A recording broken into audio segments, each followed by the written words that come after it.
নিষ্ঠুর পৃথিবী, নিষ্ঠুর দুনিয়া, এটা নাম দিয়েছি আমি নিষ্ঠুর দুনিয়া। এই নিষ্ঠুর দুনিয়া ছেড়ে একদিন চলে যেতে হবে ভাই। এই নিষ্ঠুর এই দুনিয়া ছেড়ে একদিন চলে যেতে হবে সেই অন্ধকার কবরে। যেদিন মৃত্যুবরণ করব, আপনি যেদিন মৃত্যুবরণ করবেন সেদিন সুন্দর করে গোসল গোসল করিয়া 3 টুকরা কাপড় দিয়া নিয়ে রেখে আসবো সেই অন্ধকার কবরে। সেই অন্ধকার কবরে থাকতে হবে, অনন্তকাল পুরে থাকতে হবে। সাথে কিছুই যাবে না, টাকা পয়সা ধন দৌলত ছেলের সন্তান বাড়ি ঘর সাথে কিছুই যাবে না, শুধুমাত্র আমার দেহটা চলে যাবে। আর যদি আমল থাকে, নেক আমল যদি থাকে সেই আমলটা সাথে যাবে, এছাড়া কিছু যাওয়ার সাথে যাবে না ভাই। সেই অনন্তকাল সেই অন্ধকার কবরে পুরে থাকতে হবে। এই নিষ্ঠুর এই দুনিয়া, এটার নাম দিয়েছি আমি নিষ্ঠুর দুনিয়া। এই নিষ্ঠুর দুনিয়া ছেড়ে একদিন চলে যেতে হবে আপনাকে আমাকে।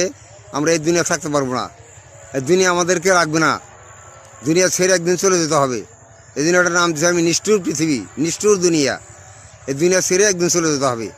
কোথায় যেতে হবে? সেই অন্ধকার কবরে। অন্ধকার কবরে থাকতে হবে অনন্তকাল।